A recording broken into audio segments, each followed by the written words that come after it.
What is up, guys? Dzeeff here, and today we are back with another episode of Why Nobody Remembers. In this series, I go over an archetype or a set of cards that I feel most viewers never have heard of, or they haven't thought about them in a long time. And in the comment section below, you guys write the last time you thought about this archetype, or you let me know if you've never heard of them before.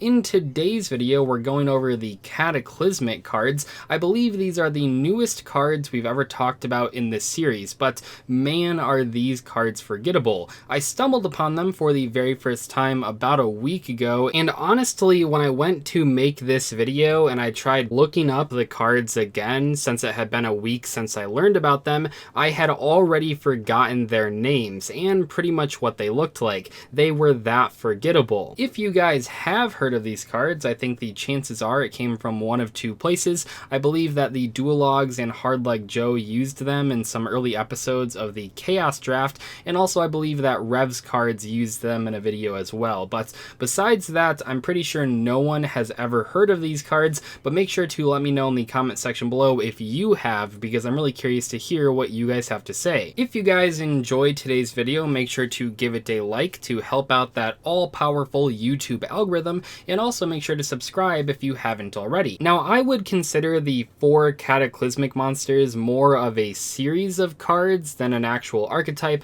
All 4 of them were released in different sets and they don't really interact with each other. One interesting fun fact that I found online was that in every set where a Cataclysmic monster was released, they also released a Link to Charmer monster of the exact same attribute. So that's sort of interesting. I'm not really sure if they're related in any way, but it is a fun fact. So the very first Cataclysmic card released was Cataclysmic Scorching Sunburner, released in 2019 out of Savage Strike.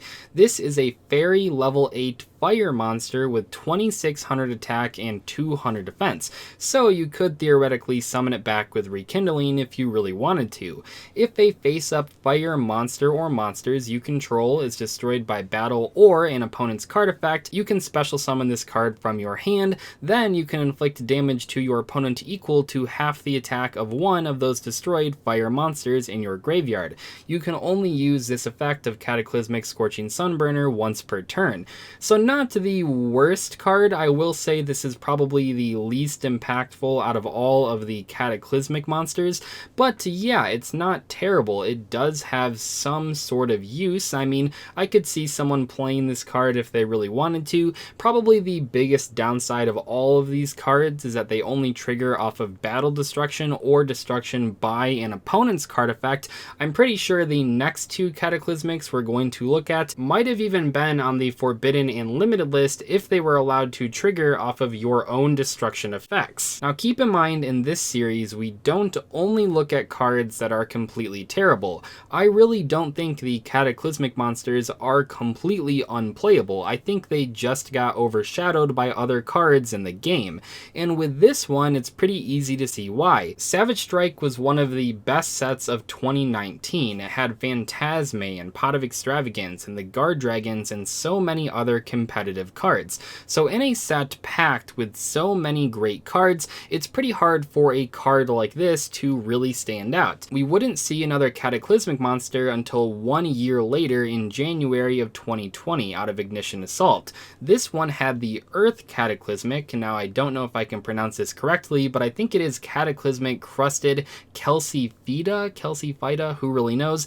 This is a level 8 Earth Fairy effect monster with 2600 attack and 200 defense. This card says if a face-up Earth monster or monsters you control is destroyed by battle or an opponent's card effect, you can special summon this card from your hand. Then you can send one monster from your deck to the graveyard. You can only use this effect of Cataclysmic Crusted Kelseyfida once per turn. So yeah, that is a very powerful effect when it actually works. Keep in mind here, you don't have to mill an Earth monster. You can mill whatever monster monster you want, and that is pretty impressive. Now once again here, the big downside of this card, like all of the Cataclysmics, is that activation requirement. I know it sounded crazy earlier, but I'll say it again, if this card triggered off of you destroying your own earth monsters with your card effects, it might actually be good enough to be on the Forbidden and Limited list. Would it have been on the same power level as cards like Lavalval Chain and Curious and Foolish Burial?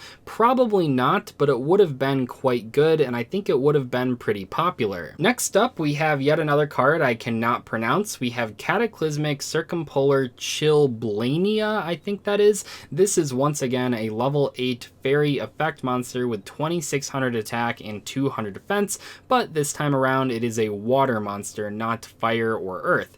This card says if a face-up water monster or monsters you control is destroyed by a battle or an opponent's card effect, you can special summon this card from your hand, then you can send one random card from your opponent's hand to the graveyard. You can only use this effect of Cataclysmic Circumpolar Chilblania once per turn. Holy crap, can you imagine if this card could trigger off of your own destruction effects? That would be pretty crazy. Why do so many water monsters interact with the opponent's hand? I'll never know, but I would definitely see this card being played in Mermail combo decks right now, which currently do a bunch of hand loop combos. Yes, as it stands right now, nobody's going to play these cards, they're way too slow, but especially with this one and the Earth one, I think they did have a lot of potential. It really goes to show how much of a difference one word in an effect can make, because if these cards didn't say opponent's card effect and they just said card effect, they would be quite powerful. That brings us to Cataclysmic Cryonic Koldo,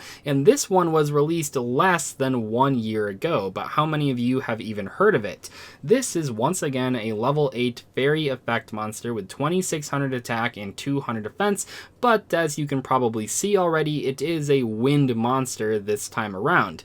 If a face-up wind monster or monsters you control is destroyed by battle or an opponent's card effect, you can special summon this card from your hand, then you can place one spell/trap from the field on top of the deck. You can only use this effect of Cataclysmic Cryonic Koldo once per turn. Once again here, not a bad ability. Not as crazy as the earth or water one, but it is a bit better than the fire one in my opinion, but it's not half bad. Nowadays, if you wanted these cards to be played when they were released, you would have to remove that opponent's word in their effect. I don't know about you guys, but I do feel like these cards might have been fairly competitive 10 plus years ago. Now obviously, if you talk about any bad card nowadays, it's probably a lot better 10 plus years ago, but in this case, I really feel like they would have had a big competitive impact. Of course, this is all speculation. Who really knows how good these cards would have been back in the day, but personally, I think they would have been pretty good. So why does nobody remember the Cataclysmic monsters? Well, they're not good enough to see current competitive play, and they're not bad enough to be laughed at by the community. They're somewhere in between, which makes them pretty unexciting to the average player. Anyway, that's all I have about the Cataclysmic monsters. I do want to once again shout out Team Samurai X1's shop in today's video. Right now, he's doing a sale through this Monday, and if you use promo code Dzeeff, you actually get another 5% off, and I get a kickback, so it helps out the channel while saving you guys some money. So make sure to check that out. There will be a link in the description below. Anyway, I will see you guys later. Thank you so much for watching. Goodbye.